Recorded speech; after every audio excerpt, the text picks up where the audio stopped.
Welcome to plus 2 exam package number 21. Question number 82. A ray of light is incident upon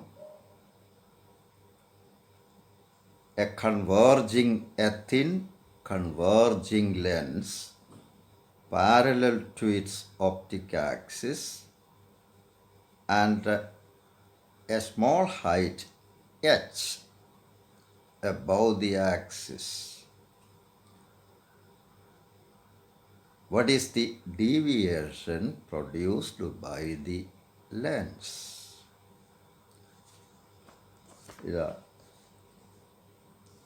Thin lens.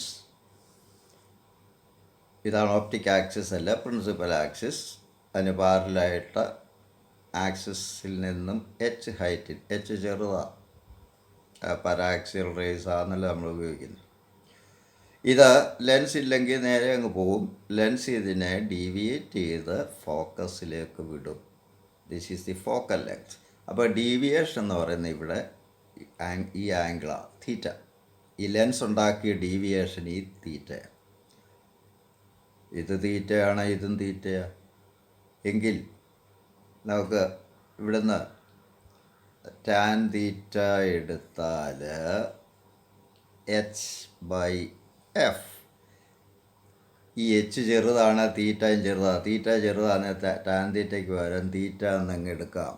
Theta ചെറുതാകുമ്പോഴെല്ലാം sign തീറ്റയും tan തീറ്റയും തീറ്റ എന്ന് എടുക്കാം. Cos തീറ്റയാണ് 1 എന്നെടുക്കും, തീറ്റ ചെറുതാണെങ്കിൽ. അപ്പോൾ ഇവിടെ ഇപ്പോൾ ടാൻ തീറ്റ എന്നങ്ങ് എടുക്കാം. So that deviation theta equals H by f. That is the answer. ഇവിടെ തീറ്റ റേഡിയൻ മെഷറിലാണ്, റേഡിയനിലാണ്, ഡിഗ്രിയിലല്ല. ഡിഗ്രിയിലാണ്, റേഡിയൻ ആക്കണം. അടുത്ത 83. Consider that a converging lens is a base-to-base combination of two thin prisms of angle A, capital A. A ray of light parallel to its optic axis at height h above the axis is incident on the lens. Form a formula for the refractive index in terms of the angle A and focal length f of the lens. ഇതിപ്പോൾ ഒരു convex ലെൻസാണ്. ഇതിൻ്റെ upper half എടുത്ത ഒരു prism ഷേപ്പാണ്, ഒരു thin പ്രിസത്തിൻ്റെ ഷേപ്പാണ്. Lower half ഒരു prism. രണ്ട് പ്രിസങ്ങൾ ബേസ് ടു ബേസ് ആയിട്ട് കമ്പൈൻ ചെയ്ത പോലെയാണ് ഒരു കോൺവെക്സ് ലെൻസ്. രണ്ട് തിൻ പ്രിസംസ്. ഒപ്റ്റിക് ആക്സിസ് പാരലായിട്ടായിട്ട് വീണു എച്ച് ഹൈറ്റിൽ. അപ്പോൾ ഇത് ഫോക്കസിലേക്ക് വരും. നമ്മൾ മുമ്പത്തെ പ്രോബ്ലത്തിൽ കണ്ടു. ഇപ്പോൾ ആംഗിൾ ഓഫ് ഡീവിയേഷൻ ഡെൽറ്റ എന്നിരിക്കട്ടെ. ഇത് ഡെൽറ്റയാണ്, ഇത് ഡെൽറ്റയാണ്. Delta equals H by F. പക്ഷേ നമ്മൾ തിൻ പ്രിസം ഉണ്ടാക്കുന്ന deviation delta equals mu minus 1 into A എന്ന് പഠിച്ചിട്ടുണ്ട്. ഇതിങ്ങോട്ട് സബ്സ്റ്റിറ്റ്യൂട്ട് ചെയ്യണം. അപ്പോൾ mu minus 1 into A equals H by F. or mu minus 1 is h by a f, or mu equals 1 plus h by a f. A അല്ല, delta, sorry, delta. ഇതെല്ലാം ഡെൽറ്റയാണ്. ഇവിടെ delta, I am sorry, A that's all. A തന്നെ. അപ്പോൾ 1 plus H by A F. ഇവിടെ A റേഡിയനിലായിരിക്കണം. ഇതാ refractive ഇൻഡെക്സിനുള്ള formula in terms of H F and A. ഇവിടെ ഈ എ എന്ന് പറയുന്ന angle of the vertex angle. ഇതാണ് ലെൻസിൻ്റെ പ്രിസത്തിന് ഈക്വലൻ്റായിട്ട് ഇവിടെ ലെൻസിന് വരുന്ന ആംഗിൾ. ഇതാ എ. അത് റേഡിയനിൽ വേണം. This is the relation. കണ്ടല്ലോ.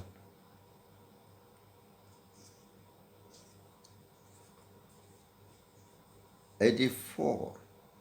A double symmetric converging lens has power P and a radius of curvature capital R. What is the refractive index of the material of the lens?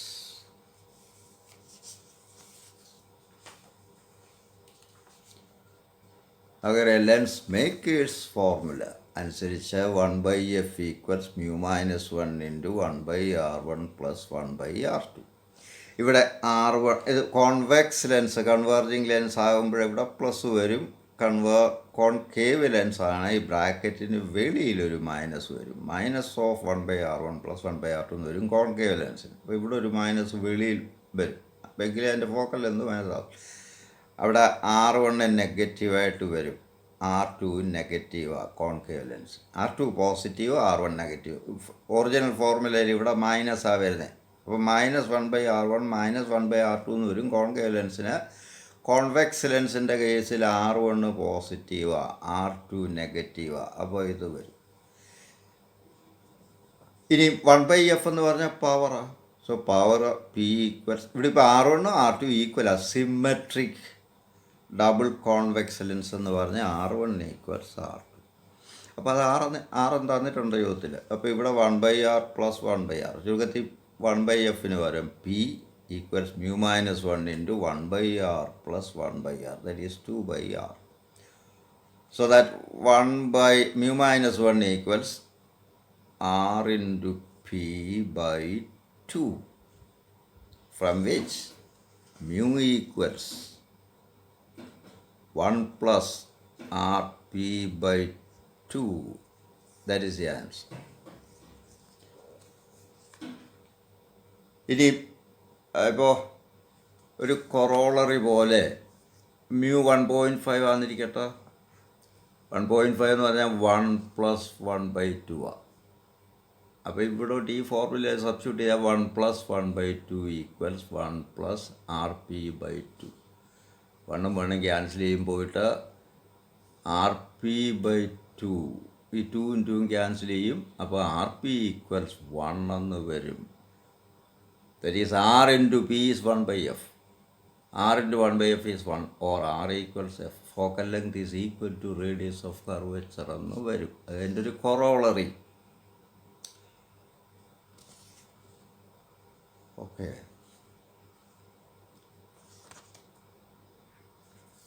അടുത്ത ചോദ്യം 85. A prism bends, BENDS, bends light by refraction, semicolon ഇട്ടിട്ട് a narrow slit also bends light by diffraction. What is a major difference between the two? പ്രിസത്തിൽ white light വീണ് കഴിഞ്ഞാൽ പല കളറായിട്ട് ഇത് bend ചെയ്യും. അവിടെ ഡിസ്പേർഷനൊക്കെ നടക്കും. ഇവിടെ വയലറ്റ് ഏറ്റവും കൂടുതൽ ഡീവിയേറ്റഡ് ആകുന്നത്, റെഡ് ഏറ്റവും കുറച്ച്. വയലറ്റ് എന്ന് പറയുമ്പോൾ വേവ് ലെങ്ത് കുറവ്. കുറഞ്ഞ വേവ് ലെങ്ത് കൂടുതൽ ഷിഫ്റ്റ് ചെയ്യും, ബെൻഡ് ചെയ്യും. കൂടിയ വേവ് ലെങ്ത് കുറഞ്ഞ വേവ് ലെങ്ത് കൂടുതൽ ബെൻഡ് ചെയ്യും, കൂടിയ വേവ് ലെങ്ത് കുറച്ചേ ബെൻഡ് ചെയ്യും. റെഡിനാണെന്നുള്ള വേവ് ലെങ്ത് കുറവ്. ഇത് സിംഗിൾ സ്ലിറ്റിലോട്ട് ലൈറ്റ് വന്ന് വീഴുന്ന, ഇവിടെ ഡിഫ്രാക്ഷൻ മൂലം ബെൻഡിങ് നടക്കുന്നുണ്ട്. ഇവിടെ ഷോർട്ട് വേവ് ലെങ്താണ് പ്രിസം കൂടുതലായിട്ട് ബെൻഡ് ചെയ്യിക്കുന്നത്. പക്ഷേ ഡിഫ്രാക്ഷൻ എഫക്റ്റിൽ ഡിഫ്രാക്ഷൻ്റെ ഇക്വേഷൻ A sin θ ഈക്വൽസ് എല്ലാം ഇത് എൻഡ് ഡാർക്ക്നെസ്സിനുള്ള N equals 1, 2, 3, 4 etcetera. Angle of diffraction ആ തീറ്റ. അപ്പോൾ ഇവിടുന്ന് sin θ ഈക്വൽസ് n(λ/a). അപ്പോൾ ലാംഡ കൂടുമ്പോൾ ആംഗിൾ ഓഫ് ഡിഫ്രാക്ഷൻ കൂടും എന്ന് പറഞ്ഞാൽ ലോങ്ങർ വേവ് ലെങ്തിന് ബെൻഡിങ് കൂടും. പ്രിസത്തിൻ്റെ കേസിൽ ലോങ്ങർ വേവ് ലെങ്തിന് ബെൻഡിങ് കുറവ്. അപ്പോൾ ഇതാണ് മേജർ ഡിഫറൻസ്. അപ്പോൾ prism deviates short wave lengths in the violet region more. Single slit deviates longer wavelengths in the red region of red more. അതാണ് വ്യത്യാസം. 86. How does diffraction of light affect the resolving power of optical instruments?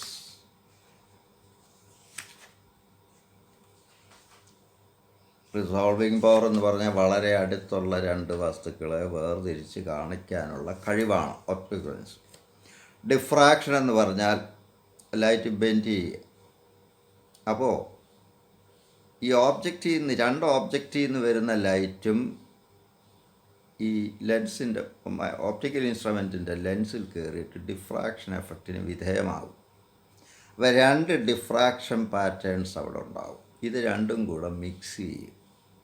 എന്നിട്ട് ഒരു ലിമിറ്റിനുള്ളിൽ ലിമിറ്റിൽ താഴെയാണെങ്കിൽ ഈ രണ്ട് വസ്തുക്കളെയും വേർതിരിച്ച് കാണാനൊക്കാതെ വരും. രണ്ടും ഒന്നായിട്ട് തോന്നും.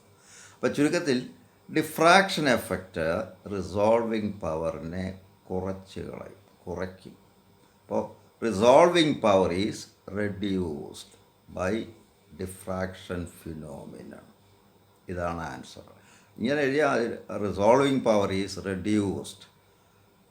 Resolving power of optical instruments is reduced by diffraction of light. അതാണ് അതിൻ്റെ പ്രത്യേകത. 87. A narrow slit illuminated by 6000 angstrom unit monochromatic light is held 0.5 millimeter above a small piece of plane mirror in front of a screen distant 1 meter from it. Will interference pattern be observed? If so, what is the fringe width?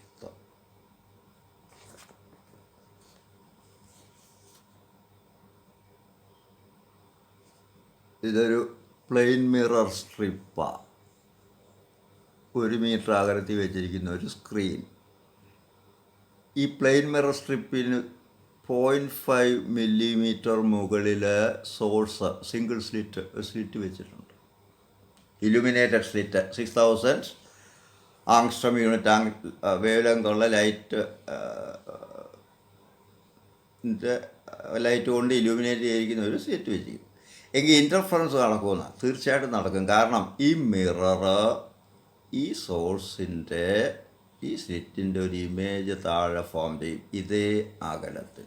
അപ്പോൾ ഫലത്തിൽ ഇതൊരു double slit പോലെ പെരുമാറും. സത്യത്തിൽ സംഭവം പറഞ്ഞു കഴിഞ്ഞാൽ ഇവിടുന്ന് ഈ സ്ലിറ്റിൽ നിന്നുള്ള ലൈറ്റ് നേരിട്ടും ചെല്ലും, മിററിൽ തട്ടി റിഫ്ലക്റ്റ് ചെയ്തും ചെല്ലും. രണ്ടിനും രണ്ട് പാത്താണ്, വ്യത്യസ്ത ദൂരങ്ങളാണ് സഞ്ചരിക്കേണ്ടത്. അപ്പോൾ ഇവിടെ പാത്ത് ഡിഫറൻസ് ഉണ്ടാകും. എന്നിട്ട് ഒരേ വേവ് ലെങ്തുവാ. അപ്പോൾ മാക്സിമം മിനിമം ഒക്കെ ഉണ്ടാകും, ഇൻ്റർഫറൻസ് ഉണ്ടാകും. അപ്പോൾ ഇവിടെ ഇപ്പോൾ ഒരു സ്ലിറ്റ് വെച്ച് കഴിഞ്ഞാൽ ഈ മിറർ അതിൻ്റെ ഇമേജും കൂടെ ഫോം ചെയ്യുന്നുണ്ട്. അപ്പോൾ ഫലത്തിൽ അത് 2 സ്ലിറ്റാണ്. അപ്പോൾ ഡബിൾ സ്ലിറ്റ് അറേഞ്ച്മെൻറ്റിന് ഇക്വലൻ്റ് ആണ് ഇത്. ഇവിടെ സ്ലിറ്റ് സെപ്പറേഷൻ എന്ന് പറഞ്ഞാൽ ഈ മിററിന് എത്ര മുമ്പിലാണോ ഓബ്ജക്റ്റ് അത്രയും പുറകിലല്ലേ ഇമേജ് വരണ്ടേ. അപ്പോൾ ഈ മിററിൻ്റെ എത്ര മുമ്പിലാണോ ഓബ്ജക്റ്റ്, മുകളിലാണോ ഓബ്ജക്റ്റ് സ്ലിറ്റ് വെച്ചിരിക്കുന്നത് അതിൻ്റെ ഡബിൾ എടുത്താൽ മതി. അതാ സ്ലിറ്റുകൾ തമ്മിലുള്ള അകലം. ഇന്നറിയാം double slit experiment beta fringe width beta equals lambda D by D. ഇവിടെ ലാംഡ ഈസ് 6000 × 10 ആങ്സ്ട്രം യൂണിറ്റ് ആണ്. അപ്പോൾ 6000 × 10⁻⁻10 metre or 6 × 10⁻⁻7 metre. Capital D 1 metre.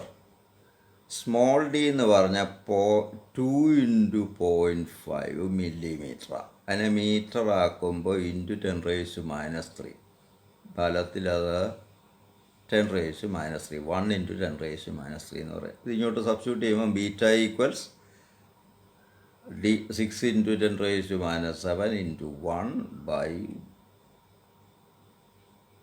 D 10⁻³ I'm sorry. D is 10⁻³ അപ്പോൾ 6 × 10⁻⁷ × 1 ബൈ സ്മോൾ d is 10⁻³ അപ്പോൾ answer 6 into 10⁻⁻⁴ meter. That is fringe width. I'm sorry. D lambda is 6 into 10⁻⁷ into D, capital D, 1 meter, by small d is 10⁻⁴. But 10⁻⁷ by 10⁻⁴ is 10⁻⁻7 by -3 by 10⁻⁴. The answer is 6 into 10⁻⁴ meter. That is the fringe width. Thank you. We will see in the next posting.